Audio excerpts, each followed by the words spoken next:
നാരായണ നാരായണ നാരായണ നാരായണ നാരായണ നാരായണ നാരായണ നാരായണ നാരായണ.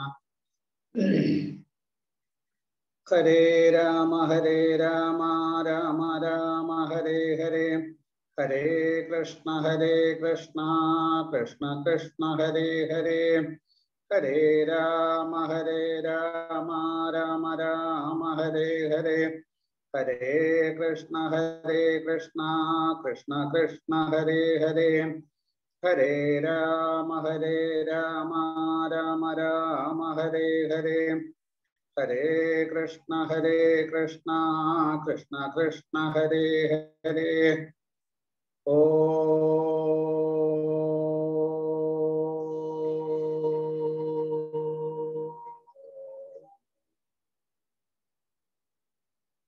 ഗുരുർബ്രഹ്മാ ഗുരുർവിഷ്ണു ഗുരുർദേവോ മഹേശ്വര. ഗുരു സാക്ഷാത് പരം ബ്രഹ്മ തസ്മൈ ശ്രീ ഗുരവേ നമഃ. അജ്ഞാനതിമിരാന്തസ്യ ജ്ഞാനാഞ്ജനശലാകയാ ചക്ഷുരുന്മീലിതം യേന തസ്മൈ ശ്രീ ഗുരവേ നമഃ.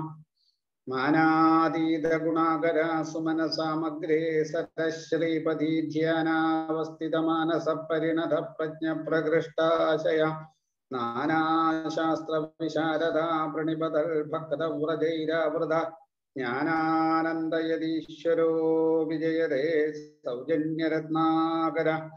മൂകം കരോതി വാചാലം പങ്കും ലംഘയതേ ഗിരിം കൃപാതമഹം വന്ദേ ബാലകൃഷ്ണം പരം ഗുരും. വാഗീശാദ്യാസുമനസാം സർവാർത്ഥാനാമുപക്രമേ കൃതകൃത്യാസ്യുസ്തം നമാമി ഗജാനനം.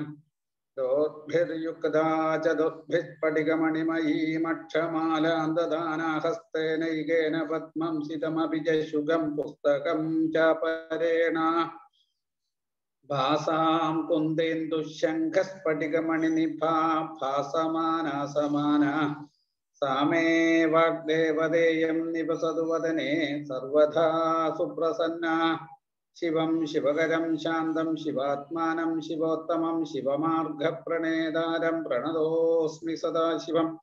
സർവമംഗളമംഗല്യേ ശിവേ സർവാർത്ഥസാധികേ ശരണ്യേ ത്രയംബകേ ഗൗരി നാരായണി നമോസ്തുതേ. പീതാംബരം കരവിരാജിത ശംഖചക്രകൗമോദകീ സരസിജം കരുണാസമുദ്രം രാധാസഹായമതിസുന്ദരമന്ദഹാസം വാദാലയേശമനിശം ഹൃദി ഭാവയാമി. കൃഷ്ണായ വാസുദേവായ ദേവകീനന്ദനായ ച നന്ദഗോപകുമാരായ ഗോവിന്ദായ നമോ നമഃ. കൃഷ്ണായ വാസുദേവായ ഹരയേ പരമാത്മനെ പ്രണതക്ലേശനാശായ ഗോവിന്ദായ നമോ നമഃ. സച്ചിദാനന്ദരൂപായ വിശ്വോത്പത്യാദിഹേതവേ താപത്രയ വിനാശായ ശ്രീകൃഷ്ണായ വയം നമഃ. ഓം ജന്മാദ്യസ്യ ഏതോന്വയാലിതരതച്ഛാത്വേഷ്വഭിജ്ഞസ്വരാർത്ഥേനേ ബ്രഹ്മഹൃദായ ആദികവയേ മുഖ്യന്തി യസ്സൂദയ തേജോ വാരിമൃതാം യഥാ വിനിമയോ യത്ര സർഗോ വൃഷാധാമ്നാ സ്വേന സദാ നിരസ്തകുഹകം സത്യം പരം ധീമഹി. ധർമ്മപ്രോജ്ജിതകൈതവോത്ര പരമോ നിർമ്മത്സരാണാം സദാം വേദ്യം വാസ്തവമത്ര വസ്തുശിപദം താപത്രയോന്മൂലനം. ശ്രീമദ്ഭാഗവതേ മഹാമുനികൃതേ കിം വാ പരൈരീശ്വര സത്യോ ഹൃദ്യവരുദ്ധ്യതേത്ര കൃതിഭിശുശ്രൂഷുഭിത്തൽട്ടണാൽ നിഗമകൽപതരോർഗളിതം ഫലം ശുഖമുഖാതമൃതദ്രവ സംയുതം പിബത ഭാഗവതം രസമാലയം മുഹുരഹോ രസികാഃ ഭുവി ഭാവുകാഃ. നാരായണം നമസ്കൃത്യ നരം ജൈവ നരോത്തമം ദേവീം സരസ്വതീം വ്യാസം തതോ ജയമുദീരയൽ. യം പ്രവ്രജന്തമനുപേതമപേതകൃത്യം ദ്വൈപായനോ വിരഹ കാതര ആജുഹാവാ പുത്രേതി തന്മയതയാതരവോഭിനേതുസ്തം സർവഭൂതഹൃദയം മുനിമാനതോസ്മി. യസ്വാനുഭാവമഖിലശ്രുതിസാരമേകമധ്യാത്മദീപമതിദീർഘതാം തമോന്ധം സംസാരിണാം കരുണയാഹ പുരാണഗുഹ്യം തം വ്യാസസൂനുമുപയാമി ഗുരും മുനീനാം. മൂകം കരോതി വാചാലം പങ്കും ലംഘയതേ ഗിരിം കൃപാതമഹം വന്ദേ പരമാനന്ദമാധവം. യം ബ്രഹ്മാ വരുണേന്ദ്രരുദ്രമരുതസ്തുന്വന്തി ദിവ്യൈസ്തവൈർവേദൈ സാംഗപദക്രമോപനിഷദൈർഗായന്തി യം സാമഗാഃ. ധ്യാനാവസ്ഥിതതദ്ധരേന മനസാ പശ്യന്തി യം യോഗിനോ യസ്യാന്തന്ന വിദുസുരാസുരഗണാഃ ദേവായ തസ്മൈ നമഃ. കോമളം പൂജയൻ വേണും ശ്യാമളോയം കുമാരകാ വേദവേദ്യം പരം ബ്രഹ്മ ഭാസതം പുരതോ മമ. ഭൂതൈർമഹദ്ഭിര്യൈമാ പുരോ വിഭുർനിർമായ ചേതേതമോഷു പൂരുഷാ ഭുക്തേ ഗുണാൻ ഷോഡശ ഷോഡശാത്മക സോലങ്കൃഷിഷ്ട ഭഗവാൻ വദംസി മേ. ഓം നമോ ഭഗവതേ വാസുദേവായ. ശ്രീ ഗുരുവായൂരപ്പ ശരണം. ഹര ഹര നമ പാർവതീപതേ. ഹര ഹര മഹാദേവ. സർവത്ര ഗോവിന്ദനാമ സങ്കീർത്തനം. ഗോവിന്ദ ഗോവിന്ദ. ശ്രീകൃഷ്ണായ നമോ നമഃ. സജ്ജനങ്ങൾക്ക് എല്ലാവർക്കും വിനീതമായ നമസ്കാരം. ശ്രീമദ് ഭാഗവതം ഏകാദശ സ്കന്ധം മുക്തി എന്ന ലക്ഷണത്തെ അവതരിപ്പിച്ചിരിക്കുകയാണ്. ഈ ഉപദേശത്തിലൂടെ ശരിയായിട്ട് ആ മുക്തി എന്ന ഭാവത്തിലേക്ക് നമ്മളെ ഭഗവാൻ ഉദ്ധവനിലൂടെ എത്തിക്കുകയാണ്. ഇപ്പോ കഴിഞ്ഞ ദിവസം ആ തത്വങ്ങളെ കുറിച്ച് വിചാരം ചെയ്ത് പരമതത്വമായിട്ടിരിക്കുന്നത് ആത്മാവാണ് എന്ന് ബോധിച്ച ആത്മാവിൽ തന്നെ മനസ്സിനെ ഉറപ്പിച്ചുകൊണ്ട് ആത്മനിഷ്ഠനായിട്ട് സഞ്ചരിക്കണം. ഒരിക്കലും ആത്മഭാവത്തിൽ നിന്ന് കീഴ്പോട്ട് വരാൻ പാടില്ല. എങ്കിലേ ആ ആത്മഭാവത്തിൽ സഞ്ചരിക്കുന്ന ആൾക്ക് കാലം കൊണ്ട് ഈ പറഞ്ഞ മുക്തിയെ പ്രാപിക്കാൻ കഴിയും എന്നാണ് ഭഗവാൻ പറഞ്ഞത്. അപ്പോ ഉദ്ധവൻ ചോദിച്ചു, ഭഗവാനെ, ഈ ആത്മനിഷ്ഠനായിട്ട് കഴിയുന്ന സമയത്ത് പല വിപരീതമായിട്ടുള്ള അനുഭവങ്ങൾ നമ്മുടെ ജീവിതത്തിൽ ഉണ്ടാവും. ദുർജനങ്ങൾ വല്ലാണ്ട് ഉപദ്രവിക്കുക തുടങ്ങിയിട്ടുള്ളതൊക്കെ ഉണ്ടാവും. നമ്മള് പ്രപഞ്ചത്തിലല്ലേ ജീവിക്കുന്നത്. പ്രപഞ്ചത്തിലെ ആളുകളൊക്കെ വിഭിന്ന രുചിക്കാരല്ലേ. അപ്പോ അതായത് പ്രതികൂലമായിട്ടുള്ള സാഹചര്യങ്ങൾ നമ്മുടെ ജീവിതത്തിൽ വന്നാലോ അതിനെയൊക്കെ ക്ഷമിക്കണം, സഹിക്കണം എന്ന് പറഞ്ഞു. എങ്കിലേ ആത്മനിഷ്ഠനായിട്ട് നമുക്ക് ലക്ഷ്യമാകുന്ന ഈ മുക്തിയിലേക്ക് എത്താൻ പറ്റുള്ളൂ എന്നാണല്ലോ അവിടുന്ന് പറഞ്ഞത്. അത് എങ്ങനെയാ പറ്റുക എന്നാണ്. അപ്പോഴാണ് അതിനെ ഭഗവാൻ ഉദ്ധവന് പറഞ്ഞു കൊടുത്തു. അങ്ങനെ വേണം. ഏത് തരത്തിലുള്ള ദുഷിച്ച അനുഭവങ്ങൾ നമ്മുടെ ജീവിതത്തിൽ വന്നാലും നമ്മളിപ്പോ നല്ല അനുഭവങ്ങളെയൊക്കെ സഹിക്കുന്നില്ലേ, അതുപോലെ സ്വീകരിക്കുന്നില്ലേ, അതുപോലെ തന്നെ ദുഷിച്ച അനുഭവങ്ങളോടും ആ വരുന്ന ഭാവത്തിൽ തീരെ മനസ്സിന് ചാഞ്ചല്യമില്ലാതെ അതിനെയൊക്കെ നേരിടണം. അല്ലെങ്കിൽ ഏത് തരത്തിലുള്ള അനുഭവങ്ങൾ വന്നാലും അതിനെയൊക്കെ സഹിക്കണം എന്നാണ് പറഞ്ഞത്. അപ്പൊ തിദിക്ഷ വേണം. ആ തിദിക്ഷയ്ക്കായിട്ട് ഞാൻ അങ്ങേക്ക് ഒരു കഥ പറഞ്ഞു തരാം എന്ന് പറഞ്ഞിട്ടാണ് ഭിക്ഷുഗീതയെ ഉപദേശിക്കുന്നത് എന്നാണ്. ആ ഭിക്ഷുവിന്റെ ജീവിതത്തിൽ ഒരുപാട് ദുരനുഭവങ്ങളാണ് ഉണ്ടായത്. അതൊക്കെ ഒരു ചിന്തയോ പരാതിയോ ആവലാതിയോ കൂടാണ്ട് അദ്ദേഹം സഹിച്ചു. എത്ര പേര് എങ്ങനെയൊക്കെ ഉപദ്രവിച്ചു എന്നിട്ടും അദ്ദേഹം പ്രതികരിച്ചു. അപ്പൊ ആ സഹിക്കുന്നത് കൊണ്ട് നമുക്ക് ഗുണങ്ങൾ ഒരുപാട് ഉണ്ടാവുന്നുണ്ട്. മറ്റുള്ളവരുടെ ഉപദ്രവം ക്രമേണ ഇല്ലാണ്ടാവും. നമുക്കും ശരിക്ക് ആ മനസ്സിനെ സമനിലയിൽ വർദ്ധിപ്പിക്കാനായിട്ടുള്ള കഴിവ് കിട്ടും. അങ്ങനെ ആത്മീയമായിട്ടുള്ള ഉന്നതി പ്രാപിക്കാനും കഴിയും. തദ്വാര നമുക്ക് ജീവിതത്തിന്റെ ലക്ഷ്യത്തെ പ്രാപിക്കാനും കഴിയും. അപ്പൊ തിദിക്ഷ അത്യാവശ്യമായിട്ട് വേണ്ടതാണ്. ആ ഭിക്ഷു സഹിച്ചതുപോലെ നമ്മളും നമ്മുടെ ജീവിതത്തിൽ വരുന്ന ഏത് ദുരനുഭവങ്ങളെയും നമ്മളും സഹിക്കാൻ പഠിക്കണം എന്നാണ്. അങ്ങനെ സഹിക്കുകയാണെങ്കിലോ കാലം കൊണ്ട് നമുക്ക്, അതായത് ആ മനസ്സിനെ ആത്മഭാവത്തിൽ തന്നെ ഉറപ്പിച്ചുകൊണ്ട് ഈ പറഞ്ഞതുപോലെ മുക്തിക്ക് അർഹത നേടാൻ അല്ലെങ്കിൽ മുക്തിക്കുള്ള യോഗ്യത അതുകൊണ്ടുണ്ടാവും. അതുകൊണ്ടാണ് ഭഗവാൻ ഇവിടെ പറഞ്ഞു ആ ഭിക്ഷുഗീതയുടെ ഒടുവിലായിട്ട്, ഹേ ഉദ്ധവ, ഇപ്പോ ആ ആത്മനിഷ്ഠനായിട്ട് ആ ഭിക്ഷു, ഉത്ബുദ്ധനായിട്ടുള്ള ആ ബ്രാഹ്മണൻ ക്രമേണ കാലം കൊണ്ട് മനസ്സിനെ ജയിച്ചു എന്നാണ് പറഞ്ഞു കൊടുത്തത്. അങ്ങനെ മനസ്സിനെ ജയിച്ച് പരമപദമാകുന്ന ബ്രഹ്മത്തെ പ്രാപിക്കുകയും ചെയ്തു എന്നാണ്. അപ്പോ എന്തൊക്കെ ദുരനുഭവങ്ങൾ ഈ ലോകത്തിൽ നിന്ന് ഏൽക്കേണ്ടി വന്നിട്ടും അദ്ദേഹത്തിന്റെ മനസ്സ് ക്ഷോഭിച്ചില്ലല്ലോ. മാത്രമല്ല ഉത്ബുദ്ധതയിലേക്ക് ഉയരുകയും ചെയ്തു എന്നാണ്. അപ്പൊ തനിക്ക് സുഖദുഃഖങ്ങളെയും ശത്രു മിത്രം ഉദാസീനൻ എന്ന ഭാവത്തെയും ഒക്കെ സൃഷ്ടിക്കുന്നത് മറ്റാരുമല്ല, തൻ്റെ മനസ്സാണ്. എൻ്റെ സുഖത്തിനും ദുഃഖത്തിനും മറ്റൊരാളാണ് കാരണം എന്ന തോന്നല് ശരിക്കജ്ഞാനമാണ്. അതുകൊണ്ട് ഏകാന്തമായിട്ടുള്ള ഭഗവത് ഭക്തി കൊണ്ട് മനസ്സിനെ പൂർണ്ണമായിട്ട് അടക്കൂ. അതാണ് എല്ലാ യോഗങ്ങളുടെയും അല്ലെങ്കിൽ ലക്ഷ്യം. മനസ്സടങ്ങിക്കഴിഞ്ഞാൽ യോഗത്തിൽ ശരിക്കും സിദ്ധനായി എന്ന് പോലും പറയാവുന്നതാണ്. അപ്പൊ ശ്രദ്ധയോടും ഭക്തിയോടും കൂടെ ഈ നിലയിൽ മനസ്സിനെ ആത്മാവിൽ ഉറപ്പിക്കാനാണ് ശ്രമിക്കേണ്ടത് എന്ന് പറഞ്ഞിട്ടാണ് ഭിക്ഷുഗീതയെ ഉപസംഹരിക്കുന്നത് ഭഗവാൻ. ഇത്രയും കേട്ടപ്പോഴാണ് ഉദ്ധവൻ പിന്നെ പറയുന്നത്, ഭഗവാനെ, അവിടെ നിന്ന് പറഞ്ഞതുപോലെ കാര്യങ്ങളൊക്കെ എനിക്ക് ഒരുവിധമൊക്കെ മനസ്സിലാവുന്നുണ്ട്. ഇനി ആ സാംഖ്യശാസ്ത്രത്തെ എനിക്കൊന്ന് ഉപദേശിച്ചു തരണം എന്നാണ് പിന്നെ ആവശ്യപ്പെടുന്നത്. ഇത് വേദാന്തത്തിന്റെ അടിസ്ഥാനം സാംഖ്യശാസ്ത്രമാണ്. ഈ സാംഖ്യം തന്നെ ശേശ്വര സാംഖ്യം, നിരീശ്വര സാംഖ്യം എന്നൊക്കെ പറഞ്ഞ് പല ഭാവത്തിലുണ്ട്. ഏതായാലും നമുക്ക് അതൊക്കെ വളരെ ഗഹനമായിട്ടുള്ള വിഷയങ്ങളാണ്. ഇപ്പോ ഈ സാംഖ്യശാസ്ത്രത്തെ ഇതിനു മുമ്പ് ഭാഗവതത്തിൽ പ്രതിപാദിച്ചതാണ്. സൗകര്യം കിട്ടുമ്പോഴൊക്കെ ഈ സാംഖ്യത്തെ കുറിച്ച് പറയാറുണ്ട്. എന്തിനു വേണ്ടിയിട്ടാണെന്നാണെങ്കിൽ എല്ലാറ്റിനും പരമകാരണമായിട്ടിരിക്കുന്നത് ആത്മാവാണ് എന്ന് ബോധിച്ച് ഈ കാണുന്നതൊക്കെ ആത്മാവിൽ തോന്നപ്പെടുന്ന ഭ്രമങ്ങളാണ്, ആത്മാവിന്റെ സാന്നിധ്യത്തിൽ മാത്രം അനുഭവിക്കുന്ന കാര്യങ്ങളാണ്. വാസ്തവത്തിൽ ഇതിനൊന്നും സത്യത്വമില്ല.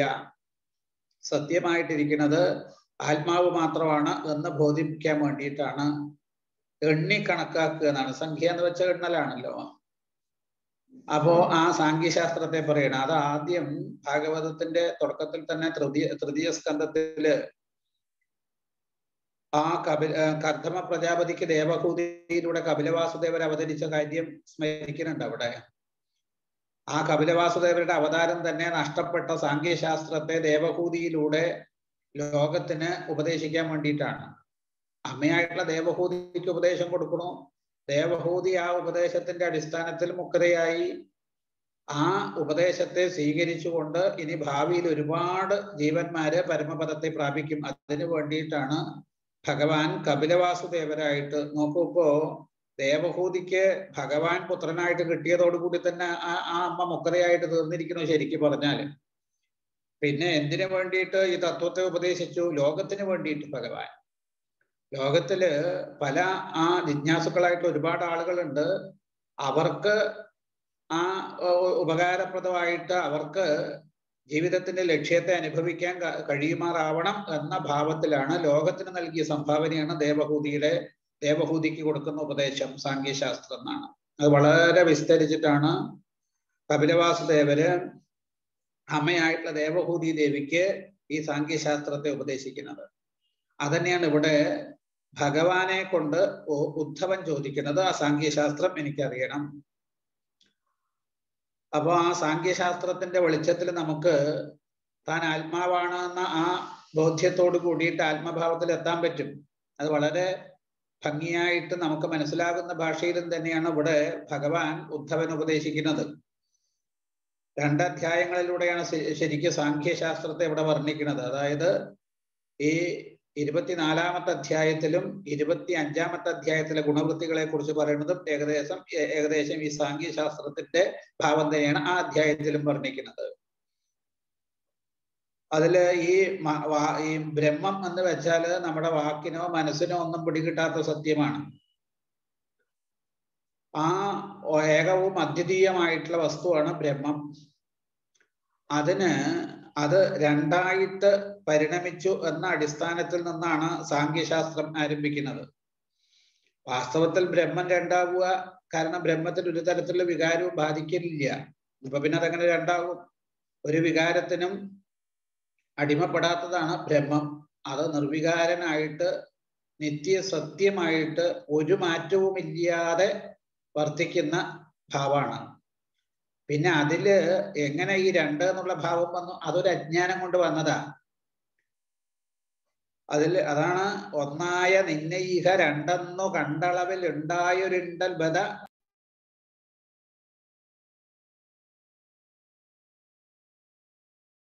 ആ ഒന്ന് എന്നുള്ള ഭാവത്ത് തന്നെ നമ്മള് നിൽക്കുക.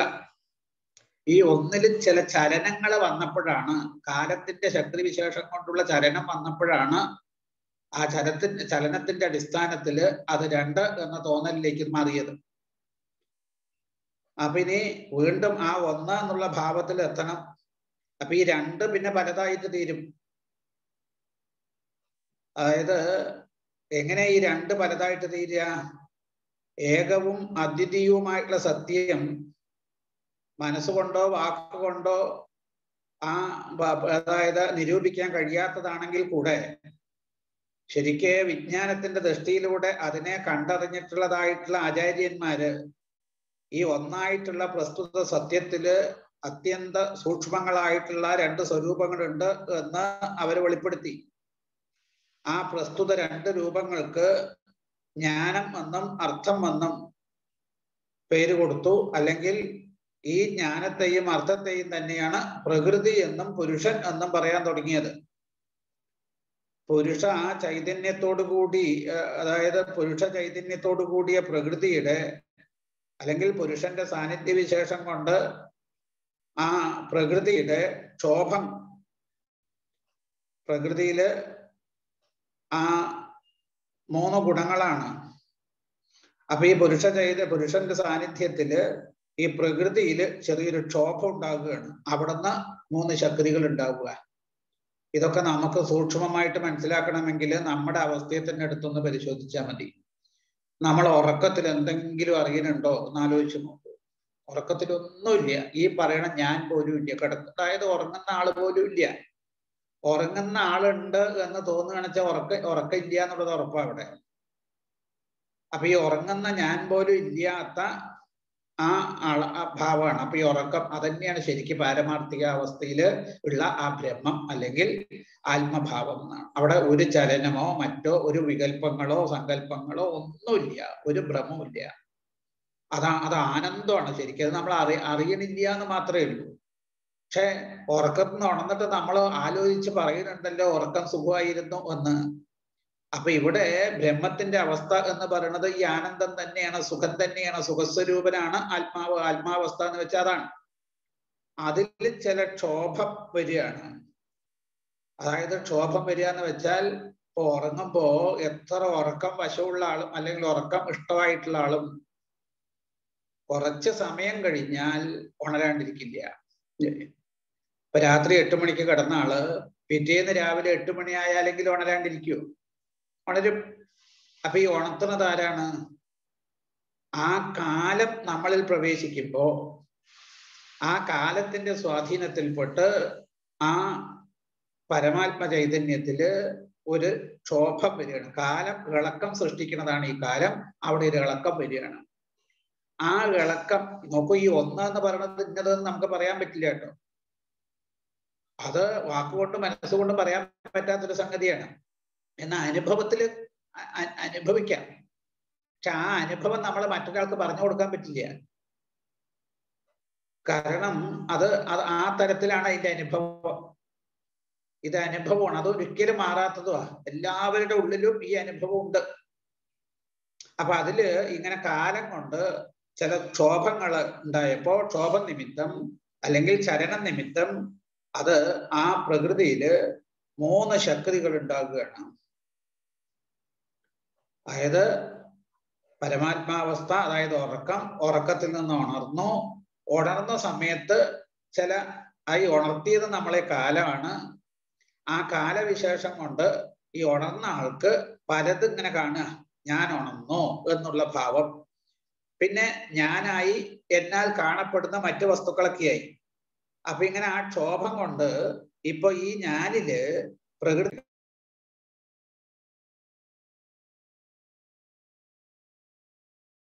ആ ശക്തികളാണ് ഇവിടെ പറയുന്നതായിട്ടുള്ള ത്രിഗുണങ്ങള്. സത്വം, രജസ്, തമസ് എന്ന 3 ഗുണങ്ങൾ. അത് പ്രകൃതിയുടെ ക്ഷോഭത്തിന്റെ ഫലമായിട്ടാണ് ഈ ത്രിഗുണങ്ങളുടെ ഉൽപ്പത്തി തന്നെ. അങ്ങനെയുള്ള ത്രിഗുണങ്ങളുടെ ചേർച്ച കൊണ്ട് പ്രകൃതിക്ക് കൂടുതൽ ക്ഷോഭത്തിനെ ഇടയാക്കുള്ളൂ. അപ്പൊ ഈ ത്രിഗുണങ്ങൾ പ്രകൃതിയിലുള്ളിടത്തോളം കാലം കൂടുതൽ ക്ഷോഭം ഉണ്ടാവും. അതിലിളക്കം ധാരാളമായിട്ടുണ്ടാവും. അങ്ങനെ ഈ ക്ഷുഭതയായിട്ടുള്ള പ്രകൃതിയിൽ നിന്ന് പിന്നെയും തത്വങ്ങളൊക്കെ ഉണ്ടാകുകയാണ്. ആ പ്രകൃതിയിൽ നിന്നുണ്ടായിട്ടുള്ള തത്വമാണ് മഹത്തത്വം അല്ലെങ്കിൽ സൂത്രാത്മാവ്. അതിൽ നിന്ന് അഹങ്കാരം ഉണ്ടാകുകയാണ്. ഈ ത്രിഗുണങ്ങളുടെ ചേർച്ച കൊണ്ട് ഒന്നായിട്ടുള്ള അഹങ്കാരം 3 സ്വരൂപമായിട്ട് തീർന്നു. അതാണ് സത്വഗുണാഹങ്കാരം, രജോ ഗുണാഹങ്കാരം, തമോ ഗുണാഹങ്കാരം എന്ന 3 ഭാവങ്ങൾ. പിന്നീട് സത്വഗുണാഹങ്കാരത്തിൽ നിന്ന് അന്ധക്കരണം, അതിന്റെ അതിദേവതമാര്, രജോ ഗുണാഹങ്കാരത്തിൽ നിന്ന് 10 ഇന്ദ്രിയങ്ങള്, ആ തമോ ഗുണാഹങ്കാരത്തിൽ നിന്ന് പഞ്ചഭൂതങ്ങൾക്ക് കാരണമായിട്ടുള്ള പഞ്ചതന്മാത്രകള്, അതിൽ നിന്ന് പഞ്ചഭൂതങ്ങള്. അപ്പൊ ഈ പഞ്ചതന്മാത്രകളിൽ നിന്നാണ് പഞ്ചഭൂതങ്ങൾ ഉണ്ടാവുന്നത്. അപ്പൊ ഏറ്റവും സൂക്ഷ്മങ്ങളായ ഈ പറഞ്ഞ ശക്തികളൊക്കെ കൂടിച്ചേർന്നിട്ട് ഒരു അണ്ഡാകാരം പ്രാപിച്ചു എന്നാണ്. ഈ അണ്ഡാകാരമായിട്ടുള്ള ഈ ലോകത്തിന് മുഴുവൻ കാരണമായ ശക്തി സ്വരൂപത്തില് ശയിക്കുന്ന ആ പുരുഷനെയാണ് ഹിരണ്യഗർഭൻ അല്ലെങ്കിൽ നാരായണൻ എന്ന് പറയുന്നത്. ആ അണ്ഡത്തിൽ പ്രവേശിക്കുകയാണ്.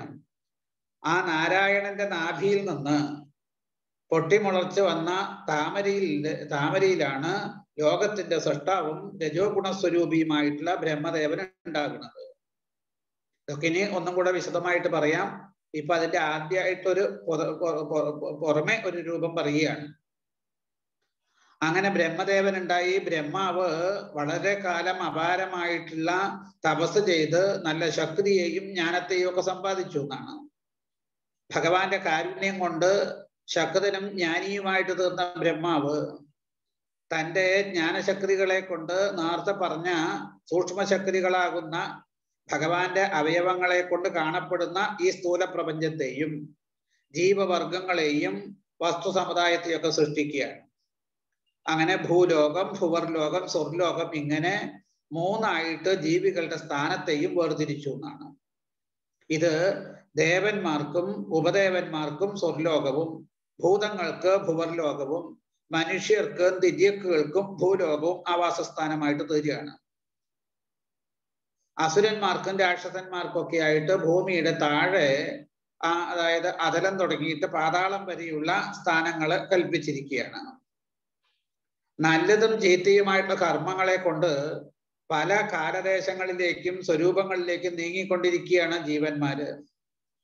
ആ ജീവന് ചെയ്ത കർമ്മത്തിന്റെ ഫലം അനുസരിച്ചിട്ട് വരാനും പോകാനും അധിവസിക്കാനുമുള്ള സ്ഥാനങ്ങളാണ് ഈ പറയപ്പെട്ട 3 ഭാവങ്ങള്, ആ 3 ലോകങ്ങള്.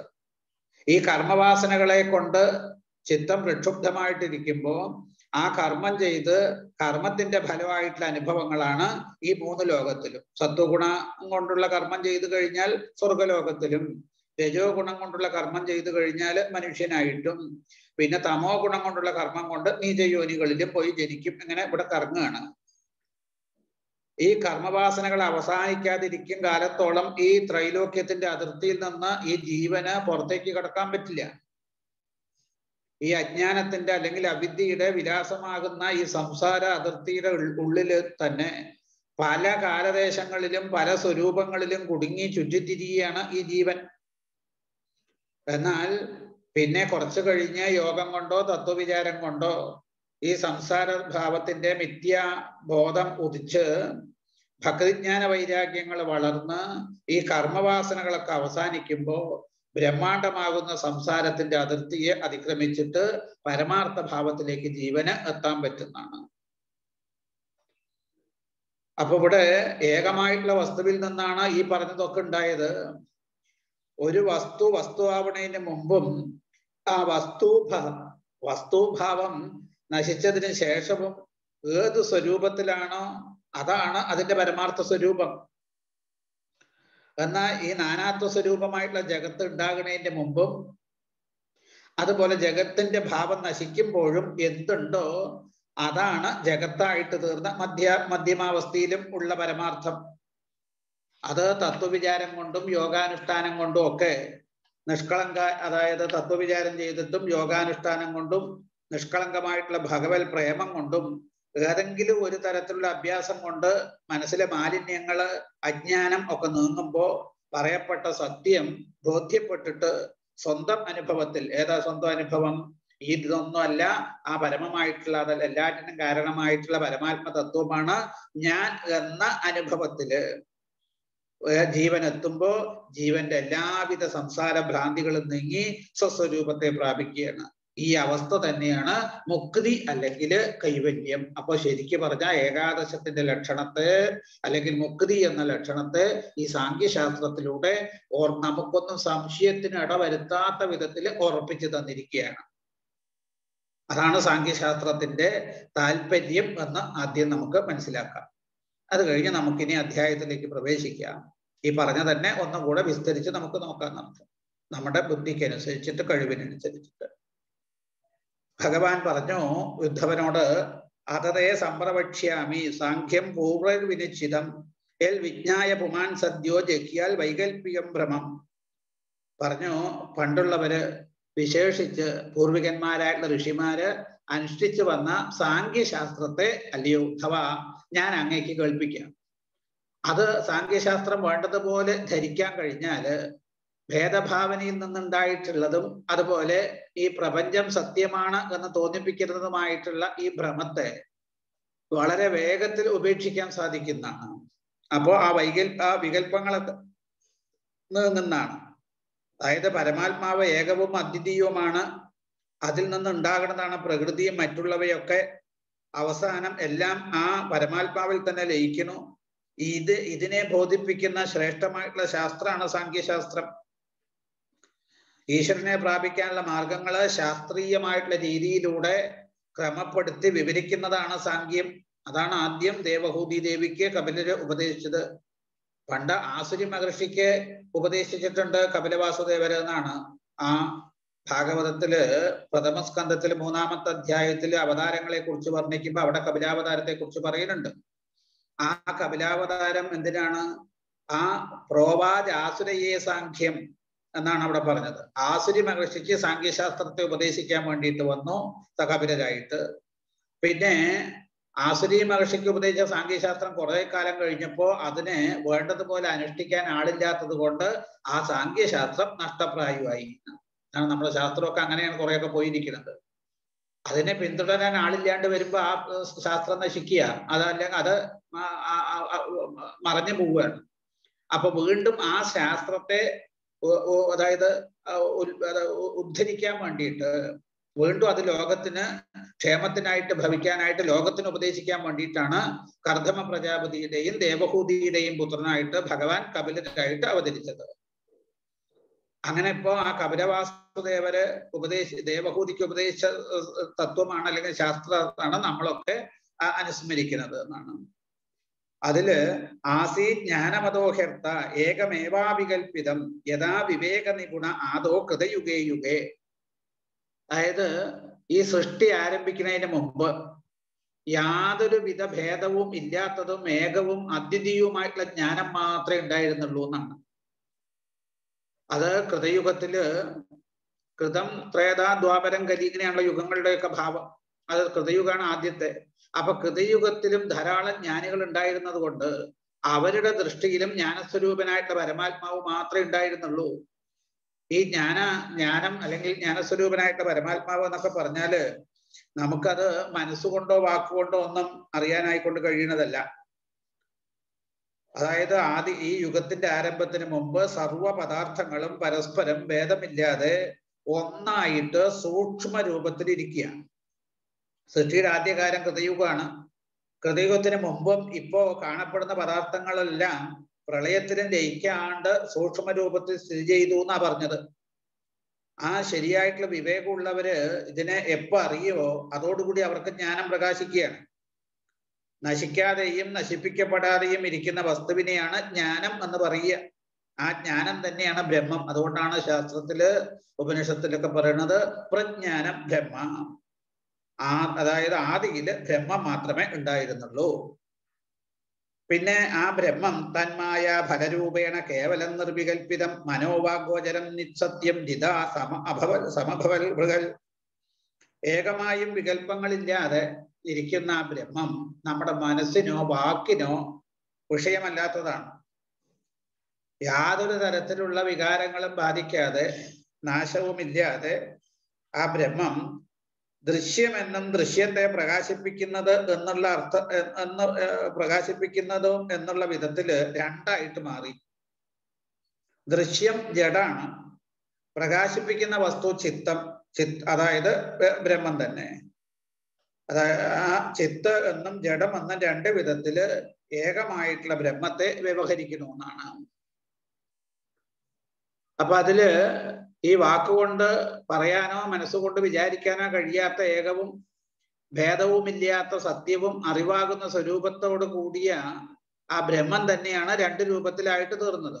ജഡവും അറിവിന് വിഷയമായിട്ടുള്ള പ്രകൃതിയും. പ്രകൃതിയെ അറിയുന്ന അറിവാകുന്ന ചൈതന്യ സ്വരൂപമായിട്ടുള്ള പുരുഷനുമാണ് ഈ രണ്ട് രൂപങ്ങൾ. അതായത് ആ ജഡവും അറിവിന് വിഷയമായിട്ടുള്ള പ്രകൃതിയും, ആ ജഡെന്ന് വെച്ച പ്രകൃതിയാണ്, ആ പ്രകൃതിയെ അറിയുന്നതായ അറിവാകുന്ന ചൈതന്യ സ്വരൂപമായിട്ടുള്ള പുരുഷൻ. അതാണ് ആ രണ്ട് രൂപങ്ങൾ. അറിവാകുന്ന പുരുഷനിലാണ് ഈ പ്രകൃതി നിൽക്കുന്നത്. അപ്പൊ അറിവിലാണ് എല്ലാം ഉള്ളത് എന്നർത്ഥം. അതാണ് ഞാൻ നേരത്തെ പറഞ്ഞത്, ഈ അറിവാണ് സത്യം. നമുക്ക് ഈ ലോകത്തിലെ പദാർത്ഥങ്ങളല്ല സത്യമായിട്ടിരിക്കുന്നത്, ആ പദാർത്ഥങ്ങളെ കുറിച്ചുള്ള അറിവാണ് സത്യമായിട്ടിരിക്കുന്നത്. അങ്ങനെ ഈ രണ്ടുവിധ അംശങ്ങളിൽ നിന്ന് ഒരു ഭാഗം പ്രകൃതിയും അന്യഭാവം കേവല ചൈതന്യവുമായിട്ടാണ് കാണുന്നത്. ഈ ചൈതന്യം അല്ലെങ്കിൽ ജ്ഞാനം പുരുഷനാണ്. ഈ പുരുഷനാണ് ദർശിക്കുന്ന ആള്. ഈ മായയുടെ ഉപാധി കൊണ്ടാണ് പുരുഷനായത്. ഈ മായ തന്നിൽ തന്നെ ലയിച്ചിരിക്കുന്നതാ. ആ മായ ഇനി പുരുഷന്റെ ഈ പ്രേരണ കൊണ്ട്, അതായത് ഈ പുരുഷന്റെ സാന്നിധ്യത്തില് വികാരം പ്രാപിച്ച പ്രകൃതിയിൽ നിന്ന് പുരുഷനില് കാലം, ആ കാലം ഇങ്ങനെ പ്രവർത്തിച്ചിട്ട് കാലത്തിന്റെ പ്രേരണ അല്ലെങ്കിൽ പുരുഷന്റെ സാന്നിധ്യത്തില് കാലവുമായിട്ട് കൂടിയിട്ട് ഈ കാലം ഈ പുരുഷന്റെ പ്രേരണ കൊണ്ട് വികാരം പ്രാപിച്ചതായിട്ടുള്ള പ്രകൃതിയില്, കാരണം ഈ കാലം ബാധിക്കുമ്പോ ആ നിശ്ചലമായിട്ടുള്ള വസ്തുവിന് ചലനം വരും. ചലനം വന്ന് അതിന് വികാരങ്ങൾ വരികയാണ്. അപ്പൊ പുരുഷന്റെ പ്രേരണ കൊണ്ട് വികാരം പ്രാപിച്ച ഈ പ്രകൃതിയില് 3 ഗുണങ്ങൾ അങ്ങനെ ഉണ്ടാകുകയാണ്. ആ 3 ഗുണങ്ങളിൽ നിന്ന് ജ്ഞാനശക്തിയോടും ക്രിയാശക്തിയോടും കൂടിയ മഹത്തത്വം ഉത്ഭവിക്കുകയാണ്. ആദ്യത്തെ തത്വമാണ് മഹത്തത്വം. അതായത് 3 ഗുണങ്ങൾക്ക് ശേഷം ആ പ്രകൃതിയുടെ ഗുണങ്ങളെ കൂടിച്ചേർന്നിട്ട് ഉണ്ടായിട്ടുള്ള തത്വമാണ്. ഇതിന് പ്രവർത്തിക്കാനോ അറിയാനോ ഒക്കെ ശക്തി ഉണ്ട് എന്നാണ് ശാസ്ത്രം പറയുക. അതുകൊണ്ട് അതിനെ ജ്ഞാനശക്തി എന്നാണ് പറയുന്നത്. ആ മഹത്തത്വത്തെ അതിലെ പ്രവർത്തിക്കാനുള്ള ശക്തിയെ സൂത്രം അല്ലെങ്കിൽ ക്രിയാശക്തി എന്ന് പറയും. ഈ രണ്ടും കൂടി, ജ്ഞാനശക്തിയും ക്രിയാശക്തിയും കൂടി ചേർന്നിട്ടാണ് ഈ മഹത്തത്വമായിട്ട് രൂപാന്തരപ്പെടുന്നത്. ആ മഹത്തത്വം ഉണ്ടാവുകയാണ്. ഈ മഹത്തത്വത്തിൽ നിന്ന്, അതായത് മഹത്തത്വത്തിൽ ഉണ്ടായിട്ടുള്ള ഈ ആ ചലനത്തിൽ നിന്ന്, വികൃതമായിട്ടുള്ള മഹത്തത്വത്തിൽ നിന്ന് ക്രമത്തില് എല്ലാറ്റിനെയും മോഹിപ്പിക്കുന്നതായ അഹന്തത്വം ഉണ്ടാവുകയാണ്. ഇതിനെയാണ് അഹങ്കാരം എന്ന് പറയുന്നത്. അതായത് ആ ജ്ഞാനശക്തിയോടും ക്രിയാശക്തിയോടും കൂടിയിട്ടുള്ള മഹത്തത്വം ഉത്ഭവിക്കുകയാണ്. ഈ മഹത്തത്വത്തിൽ നിന്ന് അഹങ്കാരം ഉണ്ടാവുകയാണ്. ഈ ജീവനെ മനസ്സായിട്ടും ഇന്ദ്രിയങ്ങളായിട്ടും ശരീരമായിട്ടും തെറ്റിദ്ധരിപ്പിച്ച് മോഹിപ്പിക്കുന്നത് ഈ അഹങ്കാരമാണ്. ഈ പ്രകൃതിയിലുള്ള ഗുണങ്ങളുടെ ചേർച്ച കൊണ്ട് ഈ അഹങ്കാരത്തിന് എന്ത് പറ്റണു? പ്രകൃതി 3 ഗുണങ്ങളാൽ മിശ്രണം ചെയ്യപ്പെട്ടതാണല്ലോ. അപ്പൊ ഈ അഹങ്കാരം ഈ ഗുണങ്ങളോട് കൂടി ചേർന്നിട്ട് ആ 3 തരത്തിലായിട്ട് തീരുകയാണ്. വൈകാരിക, തേജസച്ച, താമസച്ചേത്യഹം ത്രിപിൾ. തന്മാത്ര, ഇന്ദ്രിയ, മനസ്സ, അതായത് 3 തരത്തിൽ അഹങ്കാരം 3 ഗുണങ്ങളോട് കൂടി ചേർന്നിട്ട് 3 തരം അഹങ്കാരങ്ങൾ ഉണ്ടാകുകയാണ്. ആ പ്രകൃതിയോട് കൂടി ചേരുമ്പോൾ പ്രകൃതിയുടെ ഗുണങ്ങളുടെ ചേർച്ച കൊണ്ടാണ് അഹങ്കാരം 3 പിരിവുകളായിട്ട് തീർന്നത്. ആ സാത്വികം, രാജസം, താമസം. രാജസാഹങ്കാരം, താമസാഹങ്കാരം, സാത്വികാഹങ്കാരം എന്നാണ്. ഇതില് സാത്വികാഹങ്കാരത്തിൽ നിന്ന് മനസ്സിന്റെ ദേവതയായിട്ടുള്ള ചന്ദ്രനും, പിന്നെ ദിഗ്ദേവതകള് വായു, സൂര്യൻ, വരുണൻ, അശ്വിനി ദേവന്മാര്, അഗ്നി, ഇന്ദ്രൻ, ഉപേന്ദ്രൻ, മിത്രൻ, പ്രജാപതി തുടങ്ങിയിട്ടുള്ള ഇന്ദ്രിയാധിഷ്ഠാന ദേവന്മാരും ഉണ്ടാകുകയാണ് ഈ സാത്വികാഹങ്കാരത്തിൽ നിന്നാണ്.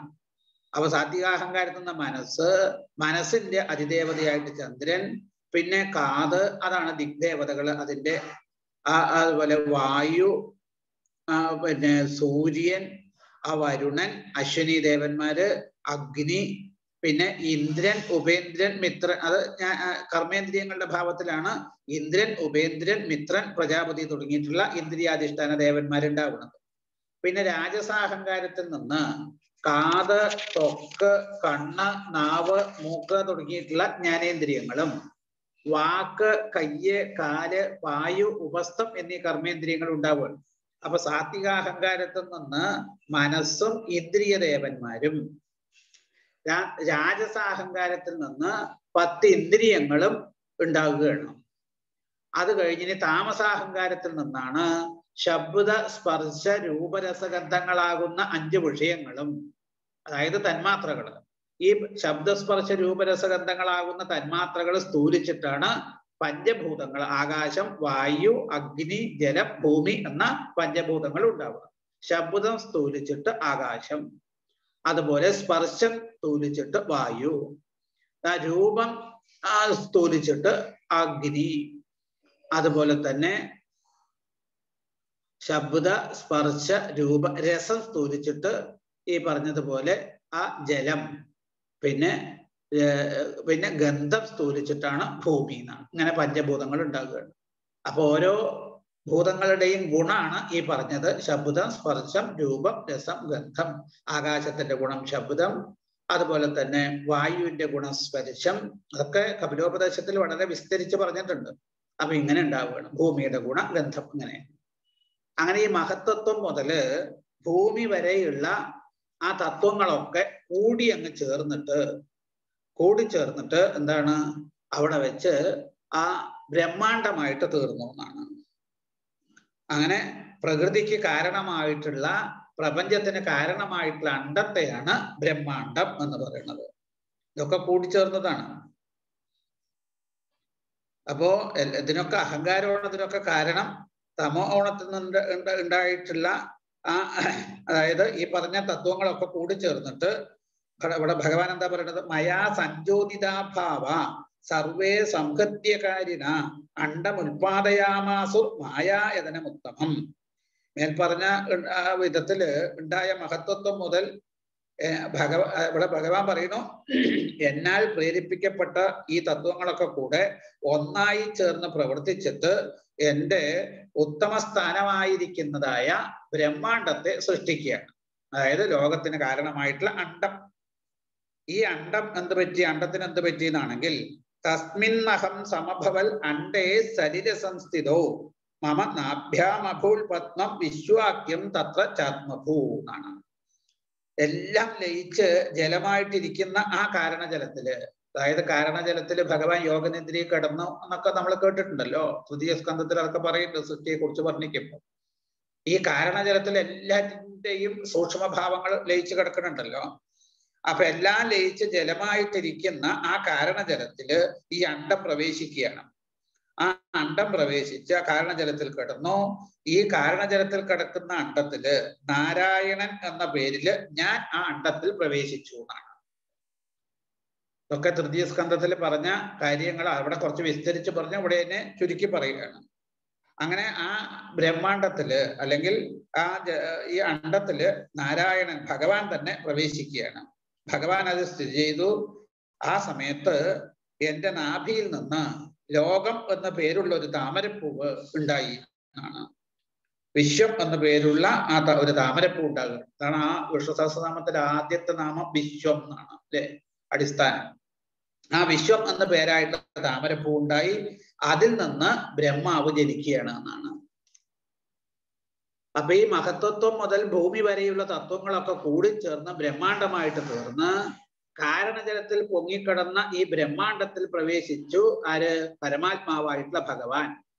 ആ ഭഗവാനെയാണ് വിരാട് പുരുഷൻ എന്ന ആദിനാരായണൻ എന്നൊക്കെ പറയുന്നത് ആ ഭഗവാനെയാണ്. ആ വിരാട് പുരുഷന്റെ നാഭിയിൽ നിന്നാണ് താമരപ്പൂ ഉണ്ടായത്. അതിൽ നിന്ന് ബ്രഹ്മാവ് ഉണ്ടാകുകയാണ്. ബ്രഹ്മാവോ ശരിക്ക് തപസ്സൊക്കെ ചെയ്ത് ആ തപസ് കൊണ്ടും ഈശ്വരനായിട്ടുള്ള എൻ്റെ അനുഗ്രഹം കൊണ്ടും പ്രഭാവശാലിയായിട്ട് തീർന്നു ബ്രഹ്മാവ്. അങ്ങനെ ഭഗവാന്റെ അനുഗ്രഹം കൊണ്ട് കിട്ടിയ ആ സിദ്ധിവിശേഷത്താൽ ബ്രഹ്മാവ് എന്താ ചെയ്തത്? ലോകപാലകന്മാരായിട്ടുള്ള ദേവന്മാരെയും ഭൂലോകം ദേവാനാം മോക ആസീൽ സ്വർഭൂതാനാം ച ഭുവപദം മർത്യാദീനാം ച ഭൂർലോക സിദ്ധാനാം തൃതയാത്പരം എന്നാണ്. ആ ഭൂലോകം, അന്തരീക്ഷ ലോകം, സ്വർഗലോകം എന്നീ ലോകങ്ങളെയും സൃഷ്ടിക്കുകയാണ്. സൃഷ്ടിച്ച് മഹത്വത്വം മുതല് ഭൂമി വരെയുള്ള തത്വങ്ങളെ കൊണ്ടാണ് ബ്രഹ്മാവ് ഇതിനെയൊക്കെ സൃഷ്ടിക്കുന്നത്.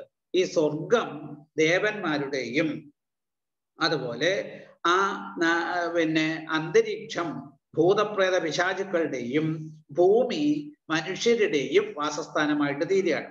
പിന്നെ അസുരന്മാർക്കും നാഗങ്ങൾക്കും ഒക്കെ വാസസ്ഥാനമായിട്ട് പിന്നെ ബ്രഹ്മാവ് ഭൂമിക്ക് താഴെയുള്ള അതലം മുതൽ പാതാളം വരെയുള്ള ലോകങ്ങളെയൊക്കെ സൃഷ്ടിച്ചു. ഇതില് ഇപ്പൊ മോഡലിൽ പറഞ്ഞ ഈ 3 ലോകങ്ങളുണ്ടല്ലോ, സാത്വികം, രാജസം, താമസം. ഈ 3 തരത്തിലുള്ള കർമ്മങ്ങൾ, സാത്വികവും രാജസവും താമസവുമായിട്ടുള്ള കർമ്മങ്ങൾ ചെയ്യുന്നവരൊക്കെ ഈ സ്വർഗം, ഭൂമി, അന്തരീക്ഷം എന്നീ 3 ലോകങ്ങളില് മാറി മാറി ജനിച്ചും മരിച്ചും കർമ്മഫലം അനുഭവിക്കാനായിട്ട് ചുറ്റിത്തിരിഞ്ഞുകൊണ്ടിരിക്കുകയാണ്. പിന്നെ ഈ യോഗവും തപസ്സും സന്യാസവും ഇതൊക്കെ കൊണ്ട് പ്രാപിക്കാവുന്ന ലോകങ്ങളൊക്കെ സ്വർഗത്തിന് മുകളിലുള്ള മഹർലോകം, ജനലോകം, തപോലോകം, സത്യലോകം എന്ന് തുടങ്ങിയിട്ട് ലോകങ്ങളാണ് എന്നാണ്. ആ മുകളിലുള്ള 4 ലോകങ്ങൾ. അതിന് താഴെയുള്ള 3 ലോകങ്ങളാണ് ഭൂർലോകം, ഭുവർലോകം, സ്വർഗ്ലോകം എന്ന് പറയുന്നത്. അതിന്റെ താഴെയാണ് പിന്നെ 7. ഇങ്ങനെയാണ് ഈ 7 14 ലോകങ്ങളായിട്ട് സങ്കല്പിച്ചിരിക്കുന്നത് എന്നാണ്.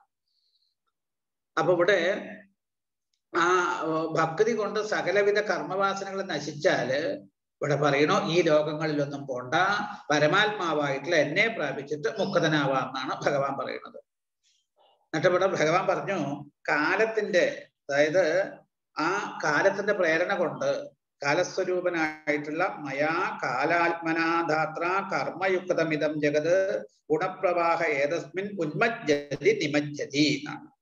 അല്ലെ, ഇപ്പൊ ഓരോരുത്തരും കർമാനുസരണം ഫലം ലഭിക്കാനായിട്ടേ അതായത് ഓരോ ജീവനും ശരീരം കിട്ടും. ശരീരം കിട്ടിക്കഴിഞ്ഞാൽ പുണ്യകർമ്മങ്ങൾ അനുഷ്ഠിച്ച് മേൽപോട്ട് സത്യലോകം വരെ എത്തും. പാപകർമ്മം ചെയ്യുന്ന ആള് നരകത്തിലോ പക്ഷിമൃഗാദികളുടെ താണജന്മങ്ങളിലോ പോയി ജനിക്കും. ഇങ്ങനെ കർമ്മത്തിനനുസരിച്ചിട്ട് പ്രാണിവർഗം ശരീരം എടുത്ത് ഉപേക്ഷിച്ചു കൊണ്ടിരിക്കുകയാണ്. അപ്പൊ കാലസ്വരൂപനായിട്ടുള്ള എന്റെ പ്രേരണ കൊണ്ട് പ്രപഞ്ചത്തിലെ എല്ലാവരും കർമ്മം ചെയ്തുകൊണ്ടിരിക്കുകയാണ്. ആർക്കും കർമ്മം ചെയ്യാണ്ടിരിക്കാൻ പറ്റില്ല എന്നാണ്. നഹി ഗച്ഛൽ ക്ഷണമഭി ജാതു തിഷ്ടത്യ കർമ്മകൾ എന്നാണ് പറഞ്ഞിരിക്കുന്നത്. ഒരു സെക്കൻഡ് നേരം പോലും നമുക്ക് കർമ്മം ചെയ്യാണ്ടിരിക്കാൻ പറ്റില്ല, അല്ലെ? ഉണർന്നിരുന്ന് കഴിഞ്ഞാൽ പിന്നെ കർമ്മം, മനസ്സുകൊണ്ടെങ്കിലും നമ്മൾ എന്തെങ്കിലുമൊക്കെ കർമ്മം ചെയ്തുകൊണ്ടിരിക്കുന്നുണ്ടല്ലോ. അതും കർമ്മത്തിൽ പെടുന്നതാണ്, മനസ്സുകൊണ്ട് ചെയ്യുന്നത്. ശരീരം കൊണ്ട് ചെയ്യുന്നതോളന്നില്ല. അപ്പൊ ഈ കർമ്മം ചെയ്തുകൊണ്ടിരിക്കും. കർമ്മഫലം അനുഭവിക്കാനായിട്ട് ഈ 3 ഗുണങ്ങളുടെ പ്രവാഹ രൂപത്തിലുള്ള ഈ ജഗത്തില് ജനിച്ചും മരിച്ചും ചുറ്റിത്തിരിയാണ്. ഈ ചെറുതും വലുതും തടിച്ചതും മെലിഞ്ഞതുമായ പ്രപഞ്ചത്തിൽ എന്തെല്ലാം വസ്തുക്കൾ ഉണ്ടാവുന്നുണ്ടോ അവയൊക്കെ തന്നെ ഈ പ്രകൃതി പുരുഷന്മാരുടെ ചേർച്ച കൊണ്ട് ഉണ്ടായതാണെന്നാണ്. അപ്പൊ ഈ പ്രകൃതി പുരുഷന്മാരുടെ ചേർച്ച കൊണ്ട് ഉണ്ടായിട്ടുള്ള പ്രപഞ്ച വസ്തുക്കളൊക്കെ ഉണ്ടാവുന്നതിന്റെ മുമ്പ് എന്തായിരുന്നു? അതായത് ആഭരണങ്ങൾ ഉണ്ടാവുന്നതിന്റെ മുൻപുള്ളതും അവ ഉരുക്കിയാല് ശേഷിക്കുന്നതും സ്വർണമാണ്. ആഭരണമായിരുന്ന സമയത്തും ആഭരണം എന്ന പേര് പറഞ്ഞു എന്നല്ലാണ്ട് സ്വർണത്തിൽ നിന്ന് അന്യമായിട്ട് ഒന്നും ഉണ്ടായിരുന്നില്ല. അതായത് മണ്ണ് കൊണ്ട് പാത്രം ഉണ്ടാക്കി, മൺപാത്രങ്ങൾ ഉണ്ടാകുന്നതിന് മുമ്പ് മണ്ണ് മാത്രമേ ഉണ്ടായിരുന്നുള്ളൂ. പാത്രങ്ങൾ ഉടഞ്ഞു കഴിഞ്ഞാൽ ശേഷിക്കുന്നതും മണ്ണ് മാത്രമാണ്. ആ സ്ഥിതിക്കോ മൺപാത്രങ്ങളായിട്ട് ഇരുന്ന സമയത്ത് മണ്ണ് മാത്രമാണ് സത്യമായിരിക്കുന്നത്. അതുപോലെ പ്രകൃതിയും പുരുഷനും ഉണ്ടാകുന്നതിന് മുൻപുള്ളതും അവ നശിച്ചാലും ശേഷിക്കുന്നതുമായിട്ടുള്ള പരമാത്മ തത്വത്തെ തന്നെയാണ് വെറും വ്യവഹാരത്തിന് വേണ്ടിയിട്ട് ജഗത്ത് എന്ന് പറയുന്നത്. അതൊരു വ്യവഹാരം മാത്രമാണ്. ഇതില് യസ്തു യസ്യാതിരന്തച്ഛ സവൈ മദ്യം ചതസ്യ സൻ വികാരോ വ്യവഹാരാർത്ഥോ. അതാണ് നമ്മൾ മനസ്സിലാക്കേണ്ടത്. വ്യവഹാരത്തിന് വേണ്ടി കൽപ്പിച്ചതാണ്. യഥാ തൈജസ പാർത്ഥിവാഹ, ഏതൊന്ന് എന്നിൽ നിന്ന് ഉണ്ടാകുകയും എന്നിൽ തന്നെ ലയിക്കുകയും ചെയ്യുന്നുവോ അതിന്റെ മധ്യമാവസ്ഥയിലും അത് തന്നെയാണ്. എന്നാൽ അതിന്റെ രൂപം മാറും മധ്യമാവസ്ഥയിൽ എന്ന് മാത്രമേ ഉള്ളൂ. അപ്പൊ വ്യവഹാരത്തിന് വേണ്ടിയിട്ട് അതിന്റെ പേരും മാറുകയാണ്. സ്വർണം, മണ്ണ് മുതലായിട്ട് പദാർത്ഥങ്ങൾ കൊണ്ട് പല ആകൃതിയിലുള്ള പാത്രങ്ങളും ആഭരണങ്ങളും ഉണ്ടാക്കണം. ആകൃതിക്ക് ഒത്തവണ്ണം അവയ്ക്ക് പേരും ഉണ്ടാകണു. അതുപോലെയാണ് പ്രാണികളുടെ പുണ്യപാപ കർമ്മങ്ങൾ അനുഭവിക്കുന്നതിന് വേണ്ടിയിട്ട് യോജിച്ച ശരീരങ്ങളും അതിനനുസരിച്ചുള്ള നാമങ്ങളും ഉണ്ടാവുന്നത്. യതുപാദായ പൂർവസ്തു ഭാവോ വിഗുരുതേപരം ആദിരന്തോ യഥായസ്യ തൽ സത്യം അഭിധീയതേ. ഏതൊരു പദാർത്ഥ രൂപത്തെ ആശ്രയിച്ചിട്ട് ഈ മഹത്വത്വം അഹങ്കാരാദി ഭാവങ്ങളെ സൃഷ്ടിക്കുന്നുവോ ആദ്യമാദ്യമായിട്ടുള്ള ഭാവങ്ങൾ കാരണത്വവും അതിൽ നിന്ന് പിന്നീട് ഉണ്ടാകുന്നതൊക്കെ കാര്യരൂപമാണ്.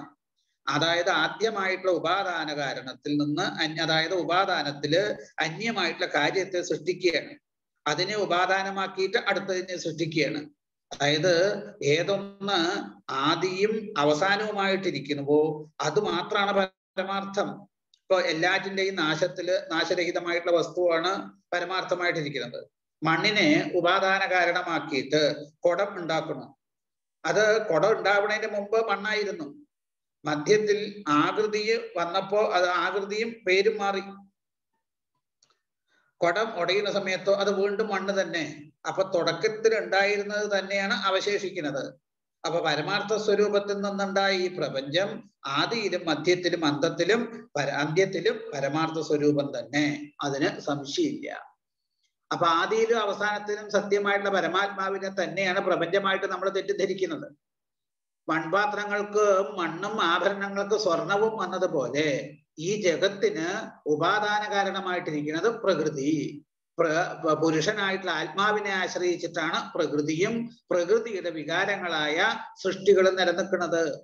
അപ്പൊ ഈ പ്രകൃതി പുരുഷന്മാരെ പ്രപഞ്ച സൃഷ്ടിക്ക് പ്രേരിപ്പിക്കുന്ന ശക്തി വിശേഷത്തിനെയാണ് കാലം എന്ന് പറയുന്നത്. അപ്പൊ പ്രകൃതിയായും പുരുഷനായിട്ടും കാലമായിട്ടും ഒക്കെ വളങ്ങുന്നത് ബ്രഹ്മമായിട്ടുള്ള ഞാൻ തന്നെ.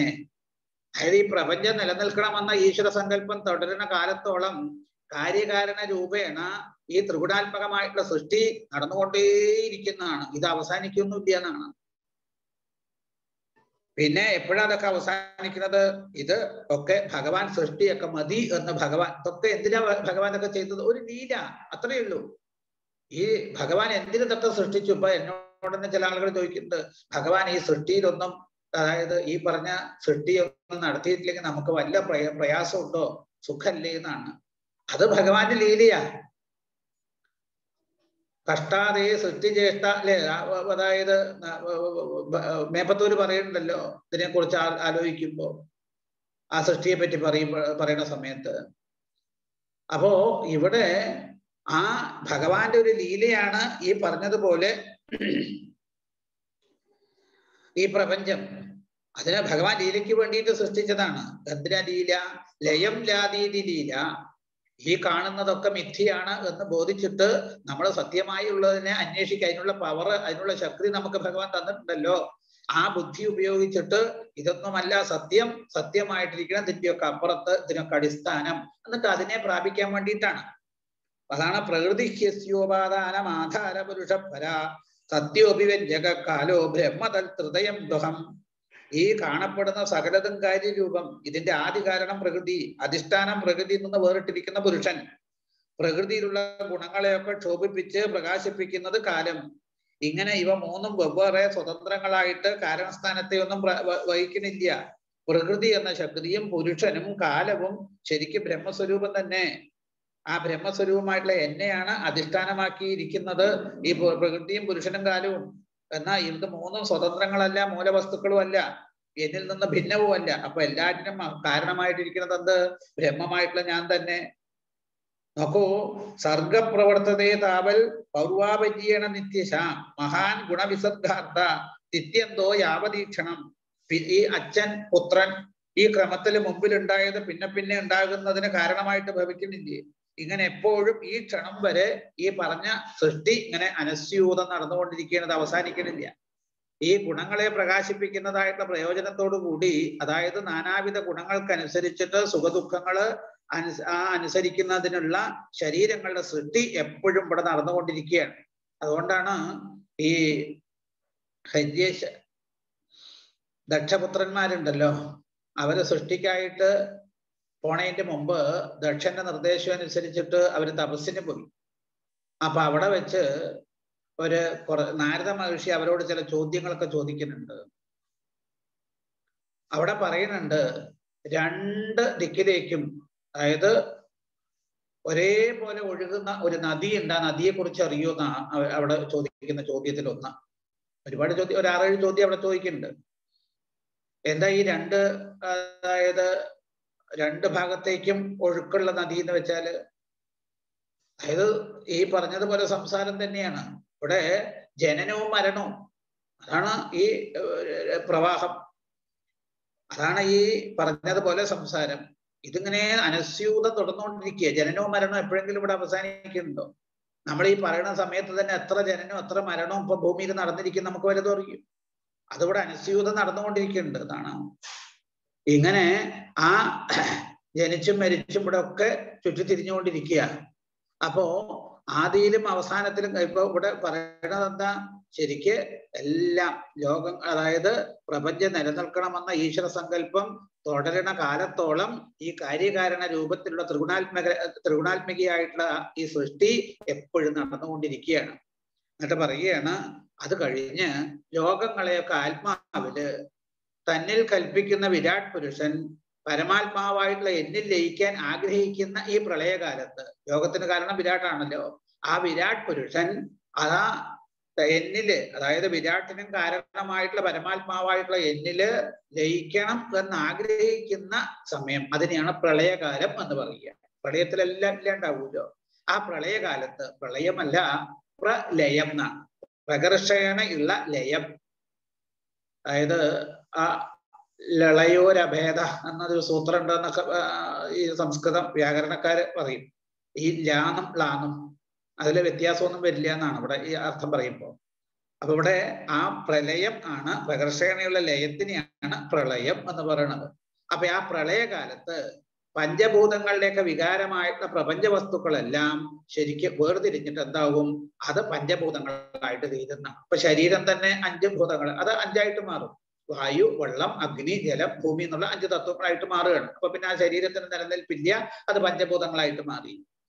ആ പഞ്ചഭൂതങ്ങളായിട്ട് പ്രപഞ്ച വസ്തുക്കളൊക്കെ വേർതിരിഞ്ഞ് പഞ്ചഭൂതങ്ങളായിട്ട് തീർന്നിട്ട്, എന്നിട്ടോ ഇനി ആ പഞ്ചഭൂതങ്ങളില് ഭൂമിയുടെ വികാരങ്ങളായിട്ടുള്ള ശരീരങ്ങള് അന്നത്തിലും, അന്നം ധാന്യങ്ങളിലും, ധാന്യങ്ങള് ഭൂമിയിലും, ഭൂമി ആ ഗന്ധത്തിലും ലയിക്കുന്നതാണ്. ഗന്ധം ജലത്തിൽ ലയിക്കും, ജലം രസത്തിൽ ലയിക്കും, രസം അഗ്നിയിൽ ലയിക്കും, അഗ്നി രൂപത്തിൽ ലയിക്കും, രൂപം വായുവിൽ ലയിക്കും, വായു സ്പർശത്തിൽ ലയിക്കും, സ്പർശം ആകാശത്തിൽ ലയിക്കും, ആകാശം ശബ്ദത്തിൽ ലയിക്കും, ശബ്ദം ശബ്ദത്തിന് കാരണമായിട്ട് തമോ ഗുണാഹങ്കാരത്തിൽ ലയിക്കും, ഇന്ദ്രിയങ്ങള് രാജസാഹങ്കാരത്തിൽ ലയിക്കും, ഇന്ദ്രിയാധിഷ്ഠാന ദേവതകളും മനസ്സും സത്വഗുണാഹങ്കാരത്തിൽ ലയിക്കും. പിന്നെ ഈ അഹങ്കാരം ഒന്നായിട്ട് തീർന്നിട്ട് മഹത്തത്വത്തിൽ ലയിക്കും. അഹങ്കാരത്തിന് കാരണം മഹത്തത്വമാണ്. അപ്പൊ മഹത്തത്വത്തിൽ ലയിക്കും. മഹത്തത്വം ആ സത്വം, രജസ്, തമസ് എന്നീ ഗുണങ്ങളിൽ ലയിക്കും. ഗുണങ്ങള് പ്രകൃതിയിൽ ലയിക്കും. പ്രകൃതി പുരുഷനാകുന്ന ജീവനിലും, ജീവൻ പരമാത്മാവിലും ലയിച്ച് ഒന്നായിട്ട് തീരുന്നു. ഈ പരമാത്മ തത്വം തന്നെയാണ് നമ്മളിൽ ഓരോരുത്തരിലും ശരീരം, ഇന്ദ്രിയങ്ങള്, പ്രാണങ്ങള്, മനസ്സ്, ബുദ്ധി എന്നിവയായിട്ടെല്ലാം അറിയുന്ന ഈ അതായത് ഈ പരമാത്മ തത്വം തന്നെയാണ് നമ്മളിലൊക്കെ ശരീരം, ഇന്ദ്രിയങ്ങള്, പ്രാണൻ, മനസ്സ്, ബുദ്ധി എന്നിവയെല്ലാം അറിയുന്ന ആത്മാവായിട്ട് വിളങ്ങുന്നത് ഈ പരമാത്മ തത്വം തന്നെയാണ് എന്നാണ്. അപ്പോ ഈ അതായത് ഓരോന്നും ഉണ്ടായതിന്റെ അതിന്റെ മൂലകാരണത്തിൽ ലയിക്കുകയാണ്. അങ്ങനെ എല്ലാറ്റിനും മൂലകാരണമായിട്ടുള്ള പരമാത്മാവിൽ ലയിക്കുക. ഇപ്പൊ കാണുന്ന പ്രപഞ്ച വസ്തുക്കളൊന്നുമില്ല, ഒക്കെ ആ പ്രളയത്തില് പരമാത്മാവിൽ ലയിക്കുകയാണ്. അതായത് ഈ ശരീരം അന്നത്തിൽ നിന്നാണ് ഉണ്ടാകുന്നത്, അവസാനം അന്നത്തിൽ ലയിക്കുകയാണ്. അന്നം ധാന്യങ്ങളിൽ നിന്നുണ്ടായി, അപ്പോ ആ ധാന്യത്തിൽ ലയിക്കും. ധാന്യം ഭൂമിയിൽ ലയിക്കും, ആ ഭൂമിയിൽ നിന്നാണല്ലോ ധാന്യങ്ങളൊക്കെ ഉണ്ടാവുന്നത്. ഭൂമി അതിന്റെ തന്മാത്രയായിട്ടുള്ള ഗന്ധത്തിൽ ലയിക്കുകയാണ്. അപ്പോ പുരുഷനിൽ നിന്ന് ആകാശം ഉണ്ടായി, ആകാശത്തിൽ നിന്ന് വായു ഉണ്ടായി, വായുവിൽ നിന്ന് ജലം ഉണ്ടായി, ജലത്തിൽ നിന്ന് ഭൂമി ഉണ്ടായി, ഭൂമിയിൽ നിന്ന് സസ്യങ്ങൾ ഉണ്ടായി, സസ്യങ്ങളിൽ നിന്ന് അന്നം ഉണ്ടായി, അന്നത്തിൽ നിന്നാണ് ശരീരം ഉണ്ടായത്. ഭക്ഷണമൊന്നും കിട്ടാതായി കഴിഞ്ഞാൽ ശരീരമില്ല. ഇങ്ങനെ സൃഷ്ടിക്കപ്പെട്ട ശരീരം അവസാനം അന്നത്തിൽ ലയിക്കുന്നു. അന്നം ധാന്യത്തിലും, ധാന്യം ഭൂമിയിലും, ഭൂമി ഗന്ധത്തിൽ ലയിക്കുന്നു. ഇതിനെയാണ് പ്രളയം എന്ന് പറയുന്നത്. ഗന്ധം ജലത്തിലും, ജലം അതിന്റെ ഗുണമായിട്ടുള്ള രസത്തിൽ ലയിക്കും, രസം അഗ്നിയിലും, അഗ്നി ജ്യോതിസിലും ലയിക്കുന്നു. രൂപം വായുവിലും, വായു സ്പർശത്തിലും, സ്പർശം ആകാശത്തിലും, ആകാശം ശബ്ദത്തിലും, അതുപോലെ ഇന്ദ്രിയങ്ങള് അതിന്റെ ഉൽപ്പത്തി സ്ഥാനങ്ങളിൽ ലയിക്കുന്നു. അതായത് രാജസാഹങ്കാരത്തില് ഇന്ദ്രിയങ്ങളെ പ്രവർത്തിപ്പിക്കുന്ന ദേവതമാര് അവർക്ക് നാഥനായിട്ടുള്ള മനസ്സിൽ ലയിക്കും. ആ ദേവതകളോട് കൂടിയിട്ട് മനസ്സ് സാത്വിക അഹങ്കാരത്തിൽ ലയിക്കണം. ഭൂതങ്ങൾ ഇതുപോലെ അതിൻ്റെതായിട്ടുള്ള ഉൽപ്പത്തി സ്ഥാനങ്ങളിൽ ലയിക്കുക. അതായത് ആകാശം ശബ്ദ തന്മാത്രയില്, ശബ്ദ തന്മാത്ര താമസാഹങ്കാരത്തില്, അങ്ങനെ 3 വിധ അഹങ്കാരങ്ങളും അവയിലെ ജഡാംശത്തെയൊക്കെ പരിത്യജിക്കുന്നു. അവയെല്ലാം മഹത്തത്വത്തിൽ ലയിക്കുകയാണ്. അങ്ങനെ ഈ സലീയതേ മഹാൻ സ്വേഷു ഗുണേഷു ഗുണവത്തമ വ്യക്തത്തെ സമ്പലീയന്റെ തൽക്കാലെ ലീയതേവയെ. ജ്ഞാനശക്തി ക്രിയാശക്തിയും ചേർന്ന മഹത്തത്വം സ്വന്തം ഗുണങ്ങളിൽ ലയിക്കും. ആ ഗുണങ്ങള് പ്രകൃതിയിൽ ലയിക്കും. ആ പ്രകൃതി നാശരഹിതനായിട്ടുള്ള കാലത്തിൽ ലയിക്കണോ. കാലേ മായാമയേ ജീവേ ജീവ ആത്മനിമയ്യജേ ആത്മാ കേവല ആത്മസ്ഥോ വികൽപാപായ ലക്ഷണ. ഭഗവാൻ തന്നെ സൃഷ്ടിച്ച നാശരഹിതമായിട്ടുള്ള കാലം മായാരൂപനായിട്ടുള്ള ജീവനിലും ജീവൻ ജന്മരഹിതനായി ആത്മാവായിട്ടുള്ള എന്നിലും ലയിക്കുന്നു. ആത്മാവിൽ ലയിക്കാൻ മറ്റൊരു സ്ഥാനമില്ല. അതുകൊണ്ട് പരിപൂർണ സ്വരൂപമായ ആത്മാവിൽ തന്നെ ഇരിക്കുന്നു എന്നർത്ഥം. ഇവിടെ ആ പരിപൂർണ സ്വരൂപനായ പരമാത്മാവ് മാത്രമാണ് ഉള്ളത്.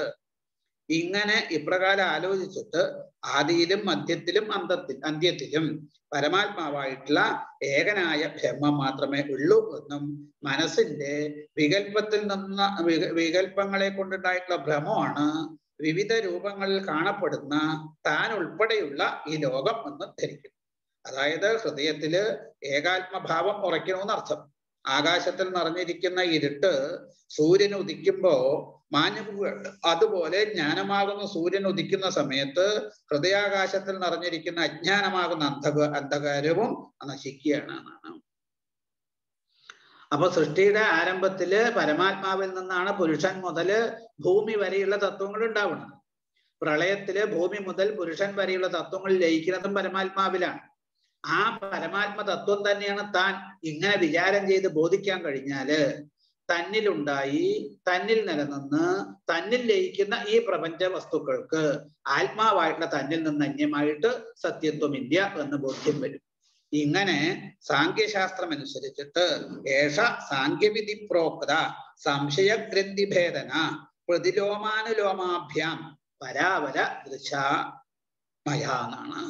ഇങ്ങനെ അതായത് സാഖ്യശാസ്ത്രം അനുസരിച്ച് വിചാരം ചെയ്യുന്ന ആളുടെ മനസ്സില് ഭേദഭാവന കൊണ്ടുണ്ടായിട്ടുള്ള തെറ്റിദ്ധാരണ പിന്നെ ഉണ്ടാവില്ല എന്നാണ്. സൂര്യോദയത്തിൽ ഇരുട്ടെന്നതുപോലെ എല്ലാ ഭേദബുദ്ധിയും ഉടനെ നശിക്കുന്നതാണ്. അപ്പോ ഈ പ്രകൃതി പുരുഷന്മാരെ അറിയുന്ന അറിവാകുന്ന പരമാത്മാവാണ് ഞാൻ എന്നതിനാലാണ് അല്ലയോ ഉദ്ധവ സകലവിധ സംശയങ്ങളെയും തീർക്കുന്ന സാഖ്യശാസ്ത്രത്തെ അങ്ങേക്ക് ഞാൻ ഇത്ര ലളിതമായിട്ട് പറഞ്ഞു തന്നത് എന്നാണ്. അപ്പൊ ഈ സാഖ്യശാസ്ത്രത്തെ നമ്മള് വീണ്ടും വീണ്ടും വിചാരം ചെയ്യുക. അത് പ്രതിലോമ, അതായത് ആ പ്രതിലോമ ഭാവത്തിലും അനുലോമ ഭാവത്തിലും ചിന്തിക്കണം എന്നാണ്.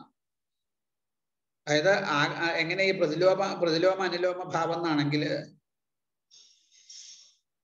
അതായത് ആകാശത്തിൽ നിന്ന് വായു, വായുവിൽ നിന്ന് അഗ്നി എന്നിങ്ങനെയുള്ള ക്രമത്തിൽ ഉണ്ടായി എന്ന് കാണിച്ചത് അനുലോമാണ്. അവസാനം ഉണ്ടായിട്ടുള്ള ഭൂമി ജലത്തിൽ നിന്നും ജലം അഗ്നിയിൽ നിന്നും ഉണ്ടായി എന്ന് വിപരീതമായിട്ട് ചിന്തിക്കുന്നതിനെയാണ് പ്രതിലോമം എന്ന് പറയുക. ഈ രണ്ട് ക്രമങ്ങളും നന്നായി അറിഞ്ഞ ആൾക്ക് ലോകത്തിലെ കാര്യകാരണങ്ങളുടെ സൂക്ഷ്മമായിട്ടുള്ള ജ്ഞാനം ലഭിക്കുന്നതാണ്. അതോടുകൂടിയിട്ട് എൻ്റെ ഭക്തന്മാര് ബന്ധനത്തിൽ നിന്ന് മുക്തന്മാരായിട്ട് തീരും. ഈ ജ്ഞാനക്രമമാണ് സാഖ്യയോഗം. അപ്പൊ ഇവിടെ പരമാത്മാവായിട്ടുള്ള ബ്രഹ്മം മാത്രമേ ഉള്ളൂ, ബാക്കിയൊക്കെ ഭ്രമം എന്ന് ഉറപ്പിക്കുന്നതാണ് സാഖ്യശാസ്ത്രം. അപ്പൊ ഈ സാഖ്യശാസ്ത്രത്തിലൂടെയാണ് നമുക്ക് ശരിക്ക് ആ ഈശ്വരനെ, ആത്മാവിനെ ശരിയായിട്ട് അറിയാനായിക്കൊണ്ട് കഴിയുന്നത്. വളരെ എളുപ്പമായിട്ടുള്ള മാർഗമാണ്. നമ്മുടെയൊക്കെ ബുദ്ധിക്ക് മനസ്സിലാക്കാൻ പറ്റിയ ഭാവമാണ് ഈ സാഖ്യശാസ്ത്രത്തിൽ അതായത് ഭഗവാൻ ഉപദേശിക്കുന്നത് എന്നാണ്. അപ്പൊ ആ സാഖ്യശാസ്ത്രത്തിന്റെ വെളിച്ചത്തിൽ ചിന്തിക്കുക കാണുന്നതൊക്കെ. കാരണം എല്ലാം ഇപ്പോ ഈ ശ്രീനാരായണ ഗുരുദേവന്റെ ദൈവദശകം എന്നൊരു പ്രാർത്ഥന 10 ശ്ലോകങ്ങളാണ്, ഒരു പ്രാർത്ഥനയുണ്ട്. അതിൽ പറയുന്നുണ്ട്, നീയല്ലോ സൃഷ്ടിയും സൃഷ്ടാവായതും സൃഷ്ടിജാലവും നീയല്ലോ ദൈവമേ സൃഷ്ടിക്കുള്ള സാമഗ്രിയായതെന്നാണ്. ആ ദൈവം എങ്ങനെയാ? നീ സത്യം ജ്ഞാനം ആനന്ദം. അവിടെ ശ്രീനാരായണ ഗുരുദേവൻ ഗുരുവായൂരപ്പനെന്നോ ശിവനെന്നോ ദേവി എന്നോ ഒന്നും പറഞ്ഞില്ല. ഈശ്വരൻ എന്ന് വെച്ചാൽ സത്യമാണ്, ജ്ഞാനമാണ്, ആനന്ദമാണ് എന്നാണ്. സത്യം ജ്ഞാനം അനന്തം എൽ ബ്രഹ്മജ്യോതി സനാതനം. ദശമസ്കന്ധത്തില് അത് ഗോപന്മാർക്ക് ആ പരമാത്മഭാവം, അതായത് ഭഗവാൻ ബ്രഹ്മപദത്തിൽ ഇറങ്ങിയിട്ട് അവർക്ക് ബ്രഹ്മാനന്ദം കൊടുത്തില്ലേ? ആ സമയത്ത് അവര് കണ്ട അനുഭവത്തെയാണ് സത്യം ജ്ഞാനം അനന്തം എൽ ബ്രഹ്മജ്യോതി സനാതനം എന്ന് അവിടെ പറഞ്ഞിട്ടുണ്ട്. അപ്പൊ ആ തരത്തിൽ ആ ബ്രഹ്മത്തിൽ നിന്നാണ് സൃഷ്ടിയും സൃഷ്ടിജാലങ്ങളും സൃഷ്ടിക്കപ്പെട്ട വസ്തുക്കളും ഒക്കെ ഉണ്ടാകുന്നത് എന്നാണ്. അപ്പൊ ആ നിലയില് ഈ കാണുന്നതിനെയൊക്കെ ഈശ്വരഭാവത്തിൽ കാണുക. ഇതൊക്കെ ഭഗവാന്റെ മായ കൊണ്ടുണ്ടായത്. ഇതൊക്കെ ഭഗവാനെ തന്നെയാണ് ലയിക്കാൻ പോണത്. ഇതൊക്കെ ലയിച്ചാലും ഭഗവാൻ അവിടെ നിത്യസത്യമായിട്ട് വിളങ്ങുന്നുണ്ട്. ആ ഒരു ഭാവത്തിൽ നമ്മൾക്ക് നമ്മുടെ ഉള്ളിലുള്ള ആ ആത്മാവിനെ കുറിച്ച് ചിന്തിച്ച് ആ ആത്മഭാവത്തിലേക്ക് എത്താനായിക്കൊണ്ട് കഴിയുന്ന കാണിച്ചു തരികയാണ് ഈ സാങ്കേശാസ്ത്രം എന്നാണ്.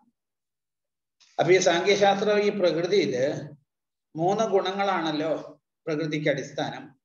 അപ്പോ ആ ഓരോ ഗുണങ്ങള് നമുക്ക് ഉണ്ടാവുമ്പോ ഉണ്ടാകുന്നതായിട്ടുള്ള അനുഭവങ്ങൾ, അത് ശരീരത്തില്, വ്യക്തിയില്, ദേശത്തില്, കാലത്തില്, ഇതിലൊക്കെ എങ്ങനെയാണ് ഈ ഗുണങ്ങൾ പ്രവർത്തിക്കുന്നത്? അപ്പൊ ആ ഗുണങ്ങളെ കൊണ്ടുള്ള അനുഭവങ്ങൾ എന്തൊക്കെയാണ്? ഗുണവൃത്തികൾ എന്താണെന്ന്.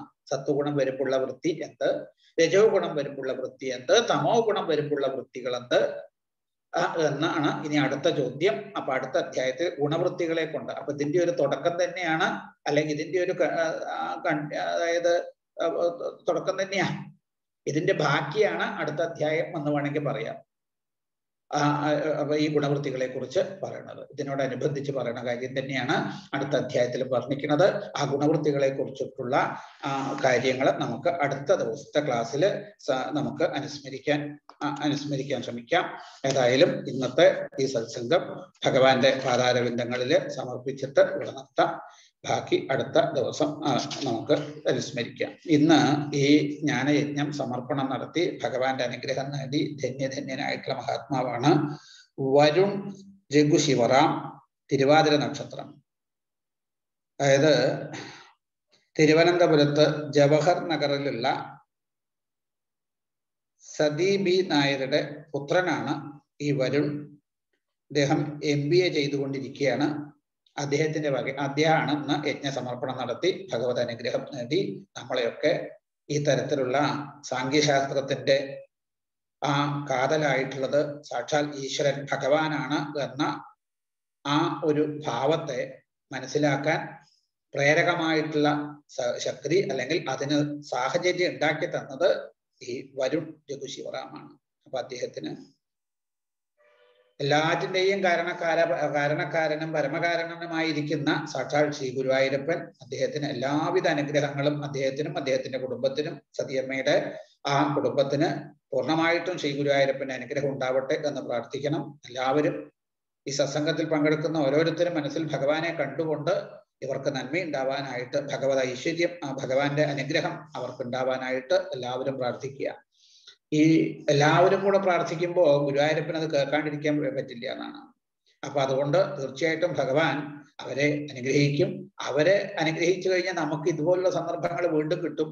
നമുക്കും അതിലൂടെ ആ അനുഗ്രഹം നമുക്ക് കിട്ടുകയാണ്. കാരണം അവരിങ്ങനെ യജ്ഞസമർപ്പണം ചെയ്യുന്നത് കൊണ്ട് നമുക്ക് ആ ഭാഗവതത്തിൽ പറഞ്ഞ ഉദ്ധവനെ ഭഗവാൻ ഏകാദശത്തിൽ കൊടുത്തിരിക്കുന്നതായിട്ടുള്ള ഉപദേശം, തത്വോപദേശങ്ങളെ കുറിച്ച് കേൾക്കാനുള്ള സാഹചര്യം ഭഗവാൻ അനുഗ്രഹിക്കുമ്പോൾ അവരിലൂടെ നമുക്ക് ഉണ്ടാക്കി തരുന്നതാണ്. അപ്പൊ എല്ലാവരെയും, അപ്പൊ ഈ ഒരു കണക്കിന് പറയുകയാണെന്ന് വെച്ചാൽ അവരെയും നമ്മളെയും എല്ലാവരെയും ഭഗവാൻ അനുഗ്രഹിച്ചുകൊണ്ടിരിക്കുകയാണ് ഈ ഒരു ഭാവത്തിലൂടെ. അപ്പൊ ആ തരത്തില് അവർക്ക് വീണ്ടും വീണ്ടും അതിനുള്ള കഴിവ്, അതിനുള്ള ആ സന്മനസ് ഭഗവാൻ കൊടുക്കട്ടെ എന്ന് പ്രാർത്ഥിക്കുക. പിന്നെ അദ്ദേഹം പഠിക്കുന്ന ആ ശാസ്ത്രത്തില് അഗാധമായിട്ടുള്ള പാണ്ഡിത്യം ഉണ്ടാവാനും അതുകൊണ്ട് അദ്ദേഹത്തിന് ആ ജീവിതത്തില് നന്മയും ഉയർച്ചയൊക്കെ ഉണ്ടാവാനും അതുകൊണ്ട് തന്നെ ഈ ലോകത്തിന് തന്നെ അദ്ദേഹത്തിന്റെ ജീവിതം കൊണ്ട് പ്രകാശം ഉണ്ടാവാൻ, നന്മയുണ്ടാവാൻ ഭഗവാൻ അനുഗ്രഹിക്കട്ടെ എന്ന് പ്രാർത്ഥിച്ചുകൊണ്ട് ഈ സത്സംഗത്തെ ഭഗവത് പാതാരവിന്ദങ്ങളെ സമർപ്പിക്കുന്നു. കായേന വാച മനസ്സേന്ദ്രിയർവാ ബുദ്ധ്യാത്മനാ വാ പ്രകൃതേ സ്വഭാവാൽ കരോമി യദ്യ സകലം പരസ്മൈ നാരായണായേതി സമർപ്പയാമി.